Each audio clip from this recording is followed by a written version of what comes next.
Hello guys, today's our topic is plate tectonic theory. तो सबसे पहले ये समझते हैं कि प्लेट क्या है। हमारी जो अर्थ है वो अलग अलग प्लेट्स में डिवाइड है।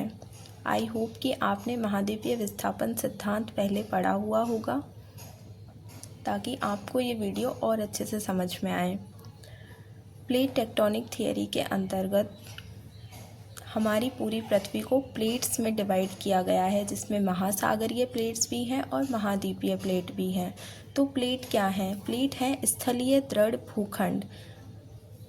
जब हम पृथ्वी की आंतरिक संरचना को पढ़ते हैं तो हम पढ़ते हैं कि ऊपरी जो परत है उसे हम बोलते हैं क्रस्ट।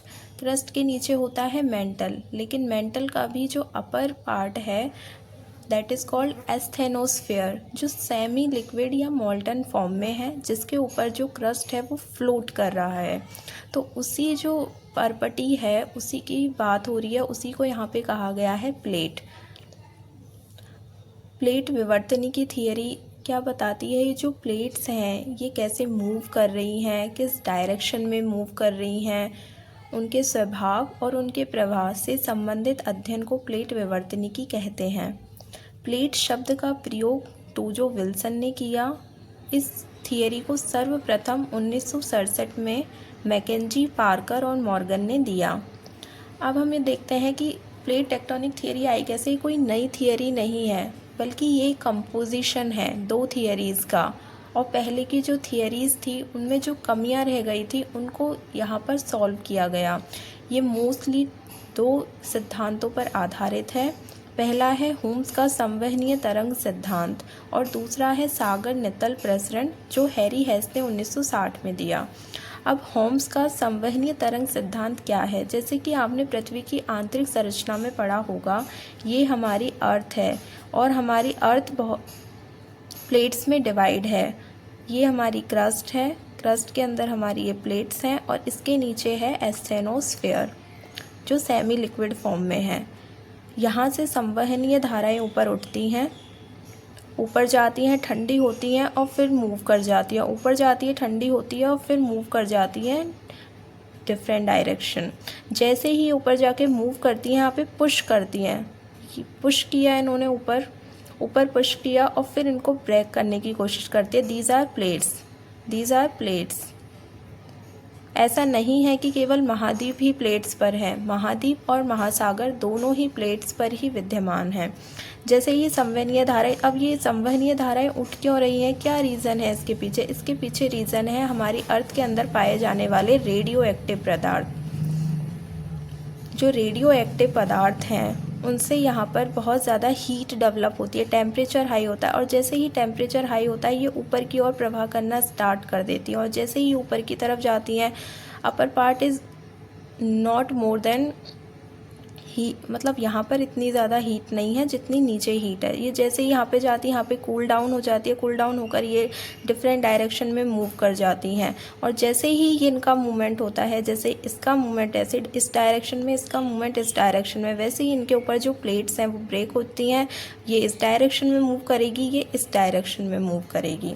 तो इस तरह से होम्स ने दिया संवहनीय तरंग का सिद्धांत। जैसे ही ये प्लेट्स डिफरेंट डायरेक्शन में मूव्स करेंगी, यहाँ पर जो अंदर जो मैग्मा है वो ऊपर आएगा और यहाँ पर जमा हो जाएगा। इसी तरह पर्वत भी बनते हैं, इसी तरह ज्वालामुखी उद्गार होते हैं और इन्हीं क्रियाओं की वजह से भूकंप भी आते हैं। ये हम आगे और ज़्यादा डिटेल में पढ़ेंगे।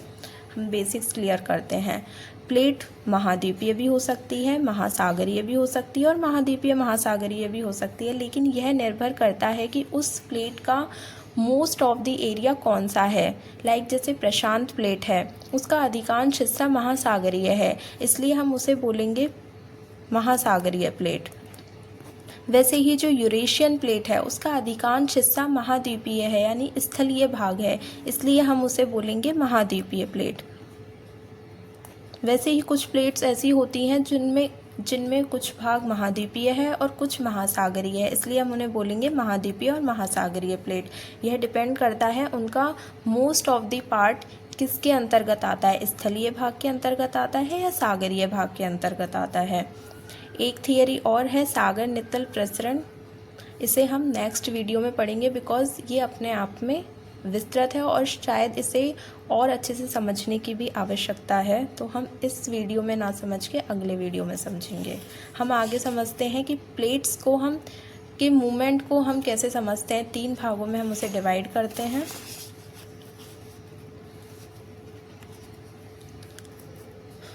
प्लेटों में जैसे मूवमेंट होता है, जैसे मैंने आपको होम्स के संवहनीय तरंग सिद्धांत में शॉर्ट में समझाया कि कैसे प्लेट अंदर जो मैग्मा है वो कैसे मूव करता है, उसकी वजह से प्लेट्स मूव होती हैं। उसी आधार पे हम इसे 3 भागों में बांटते हैं।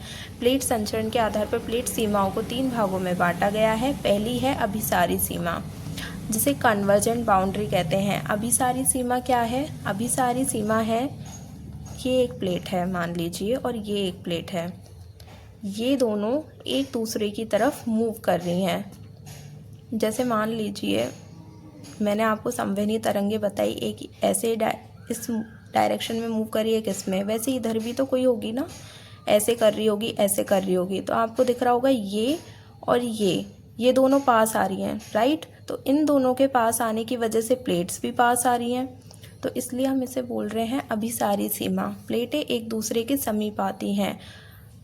अब ये क्वेश्चन उठता है कि कौन सी प्लेट नीचे जाएगी। जनरली हम देखते हैं अधिकांशतः अगर वो महाद्वीपीय और महासागरीय प्लेटों के बीच में अभिसरण हो रहा है तो जो महासागरीय प्लेट होती है वो भारी होती है। तो जो महासागरीय, मान लीजिए कि ये महासागरीय प्लेट है, दिस इज़ महासागरीय प्लेट, तो महासागरीय प्लेट इसमें सबडक्ट होगी, ये नीचे जाएगी, और महाद्वीपीय प्लेट है ये ऊपर की तरफ चली जाएगी। ये से धक्का लगाएंगे एक दूसरे को, तो महासागरीय प्लेट इसके नीचे जाएगी और महाद्वीपीय प्लेट इसके ऊपर चली जाएगी।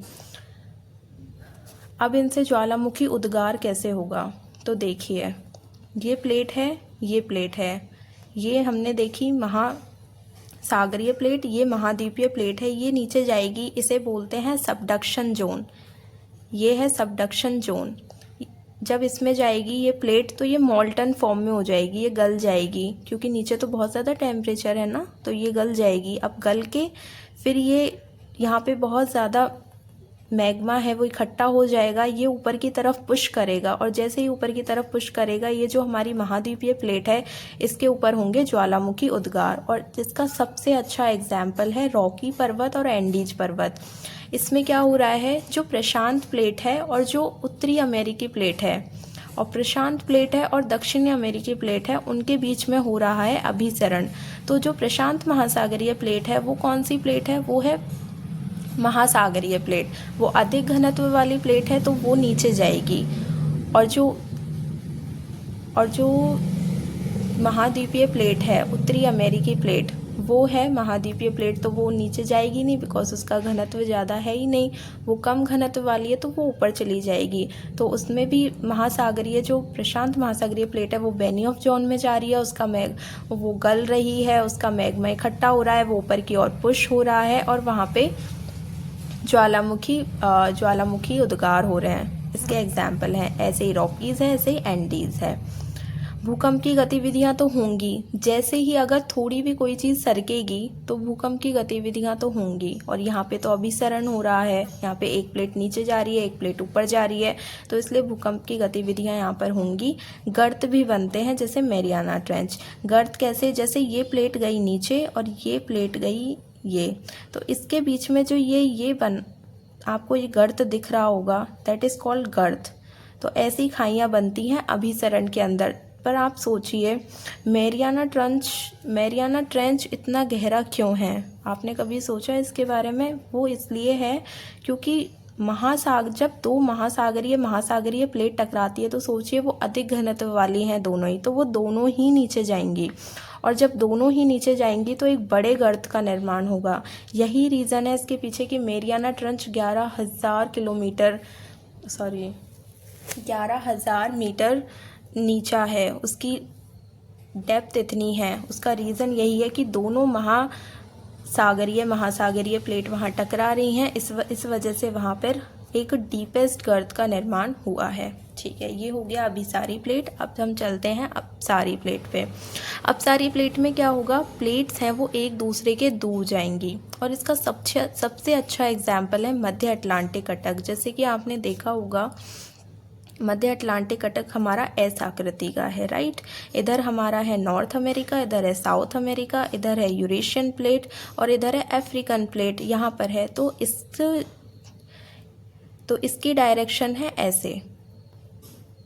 हम अभी आगे देखेंगे भी मैप के अंदर, लेकिन इसकी डायरेक्शन है ऐसे। अब सोचो, इधर जा रही है, इधर जा रही है, इधर इधर इधर, मतलब ये ऐसे हो रहा है, ठीक है। तो यहाँ से जो अंदर से जो मैग्मा है वो बाहर आ रहा है, प्लेटें ऐसे जा रही है, इसी डायरेक्शन में जा रही है प्लेट्स, विपरीत दिशा में। तो नीचे से मैग्मा है वो ऊपर आ रहा है, इसलिए हम इस प्लेट को बोलते हैं रचनात्मक किनारा, क्योंकि इससे नई परपटी का निर्माण हो रहा है, नवीन जो क्रस्ट है उसका निर्माण हो रहा है, क्योंकि नीचे से जो तप्त तरल चिपचिपा मैग्मा है वो धरातल पर आता है और क्रस्ट का निर्माण करता है। भूकंपीय गतिविधियाँ इसके अंतर्गत होंगी, क्योंकि इसके अंदर दो प्लेट्स एक दूसरे के दूर जा रही हैं, और जैसे ही दूर जाएंगी तो एक भूकंपीय गतिविधि वहाँ पर होगी। रचनात्मक प्लेट किनारा इसे कहते हैं। रचनात्मक क्यों कहते हैं? क्योंकि इसके अंतर्गत एक नई परपटी का निर्माण हो रहा है। अब हम चलते हैं रूपांतर भ्रंश की तरफ। रूपांतर सीमा, प्लेट क्षैतिज दिशा में एक दूसरे के समीप सरकती है। इसमें ना तो कोई नई क्रस्ट का निर्माण होता है और ना ही किसी का विनाश होता है। जैसे अगर हम देखें अभिसारी के अंदर, तो इसमें ये जो क्रस्ट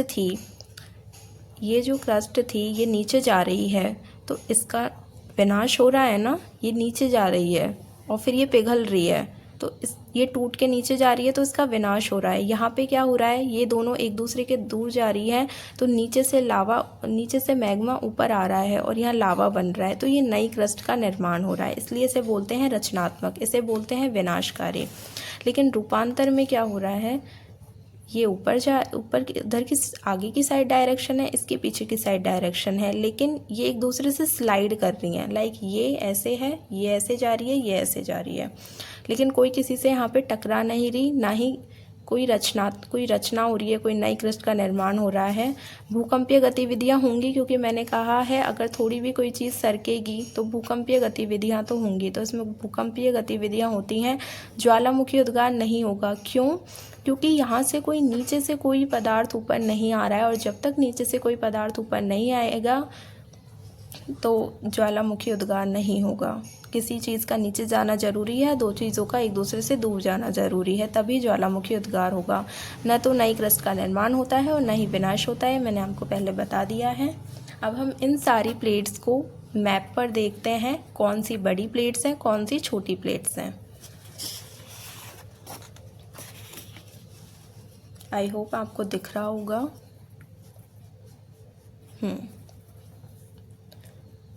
ये डेटा मैंने एनसीईआरटी से लिया है। पृथ्वी को 7 मुख्य बड़ी प्लेटों में और अन्य छोटी गौण प्लेटों में भी बांटा गया है।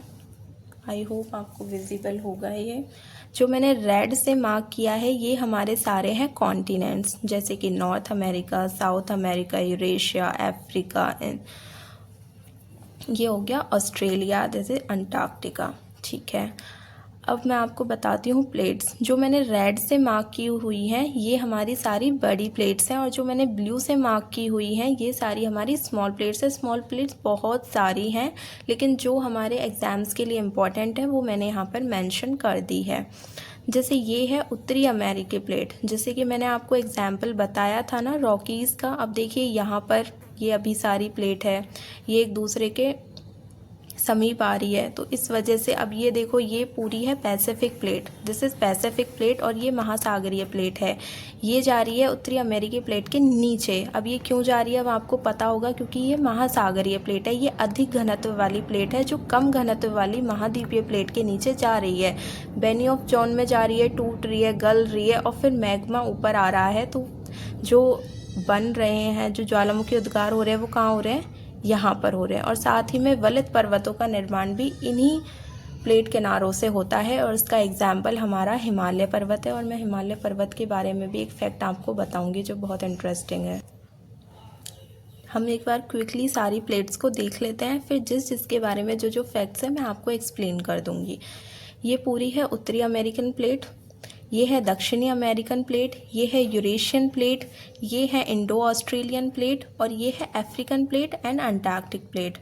कुछ छोटी छोटी प्लेट्स हैं और ये बहुत ज़्यादा इंपॉर्टेंट है, क्योंकि जो ऑब्जेक्टिव एग्ज़ाम्स होते हैं जिसमें ऑब्जेक्टिव टाइप क्वेश्चंस पूछे जाते हैं, चाहे वो नेट का एग्ज़ाम हो, चाहे वो असिस्टेंट प्रोफेसर का एग्ज़ाम हो, या फिर कोई भी वनडे एग्ज़ाम हो, उनके अंदर ये पूछी जाती हैं। जैसे कि जुआन डी फूका आपको दिख रही होगी, फिर है मध्य अमेरिका में कोकोस प्लेट, फिर है नाज़का प्लेट। नाज़का को भी 2 भागों में यहाँ पर बांटा गया, आपको दिख रहे होंगे छोटे छोटे। जो अपर वाला है that is Easter plate, and जो सदर्न वाला है वो है जुआन फर्नांडीज़। ओके, ये है स्कॉशिया प्लेट। ये जो हमारा अरेबियन पेनिनसुला है that is called Arabian plate. ये है हमारा इंडिया, ऑस्ट्रेलिया, और जो ये पूरा सदर्न पार्ट है that is called Indo Australian plate. ये मैंने आपको पहले बता दिया है। और ये है फिलिपाइन प्लेट। जो मैं मैरियाना ट्रेंच की बात कर रही थी वो यहीं पर है, ठीक है, क्योंकि ये महासागरीय प्लेट्स हैं, इस वजह से दोनों ही नीचे जा रही हैं, तो गहरे गर्त का निर्माण हो रहा है। आई होप अब आपको क्लियर हो गया होगा। ये है कैरोलिन प्लेट। आपको मैंने एग्जाम्पल दिया था मध्य अटलांटिक कटक का, वो ये है। आई होप आपको दिख रहा होगा। अब देखिए यहाँ पर ये मैंने ड्रॉ किया है, ये अपसारी प्लेट है, तो ये एक दूसरे से दूर जा रही हैं। जब ये एक दूसरे से दूर जाएंगी तो यहाँ पर जो मैग्मा है वो यहाँ पर बाहर आएगा और ये हमारी कटक का निर्माण करेगा। आई होप आपको अब ये एग्जाम्पल अच्छे से समझ में आ रहे होंगे। एक हमने लास्ट में पढ़ा था रूपांतरण बंध, उसका उदाहरण है ये सैन एंड्रियान्स फॉल्ट। यहाँ पर ये प्लेट्स एक दूसरे के देखिए स्लाइड हो रही है, ना तो एक दूसरे से टकरा रही है और ना ही एक दूसरे से दूर जा रही है, बस स्लाइड हो रही है। तो हमने तीनों के एग्जाम्पल अच्छे से देख लिए और आपको समझ में भी आ गया होगा। ठीक है, चलिए अब हम हिमालय वाला कॉन्सेप्ट समझते हैं जो बहुत इंटरेस्टिंग है। आपके दिमाग में कभी आया होगा कि हिमालय पे ज्वालामुखी क्यों नहीं आते, जबकि हमने तो पढ़ा है कि अभिसरण प्लेट के अंदर, जो अभिसरण प्लेट किनारा होता है उसके अंदर ज्वालामुखी तो आते हैं, तो हिमालय के अंदर क्यों नहीं आते? उसका रीज़न ये है कि जो हमारी हिमालयन प्लेट है वो यूरेशियन प्लेट से टकरा रही है, और दोनों ही प्लेट कौन सी हैं? दोनों ही प्लेट है हमारी महाद्वीपीय प्लेट। और मैंने क्या कहा था? नहीं कहा था एक्चुअली मैंने कुछ भी। दोनों ही प्लेट होती हैं महाद्वीपीय, दोनों ही ये प्लेट हैं वो है महाद्वीपीय प्लेट। और ज्वालामुखी उद्गार के लिए एक प्लेट का महासागरीय प्लेट होना ज़रूरी है, क्योंकि जब महासागरीय प्लेट होती है, जब वो नीचे जाती है तो उसके साथ पानी भी नीचे जाता है, वो वाष्प बनता है, तो वो ऊपर धक्का देने की कोशिश करता है और तेज़ी से ज्वालामुखी उद्गार होता है। एक रीज़न ये भी है, ऐसा नहीं है कि केवल यही रीज़न है। दूसरा रीज़न है कि जो महाद्वीपीय प्लेट होती है वो कम गहराई तक ही जा पाती है, बिकॉज़ ये कम घनत्व वाली होती है ना, और महासागरीय जो प्लेट होती है वो अधिक घनत्व वाली होती है, तो वो गहराई पर बेनियोफ जोन तक पहुंच जाती है, फिर वो वहाँ पे गल जाती है और ईजिली ऊपर मैग्मा आ जाता है। लेकिन जो महाद्वीपीय प्लेट होती है वो नीचे उतनी जा ही नहीं पाती, सबडक्शन जोन तक जा ही नहीं पाती। अब हमारी इंडियन प्लेट नीचे जा रही है, उधर से यूरेशियन प्लेट है, यूरेशियन प्लेट दोनों एक दूसरे को धक्का लगा रही हैं, लेकिन कोई भी उतनी गहराई तक नहीं जा पा रहा जिससे मैग्मा बने, बेनियोफ जोन तक जाए और यहाँ पर ज्वालामुखी का उद्गार हो। यही एक कारण है, यही एक कारण तो नहीं, यही कारण है जिनकी वजह से यहाँ पर ज्वालामुखी हमें देखने को नहीं मिलते हैं। आई होप आपको ये कॉन्सेप्ट समझ में आया होगा। अगर आपको ये कॉन्सेप्ट समझ में आया है तो प्लीज़ इस वीडियो को शेयर कीजिए। Thank you.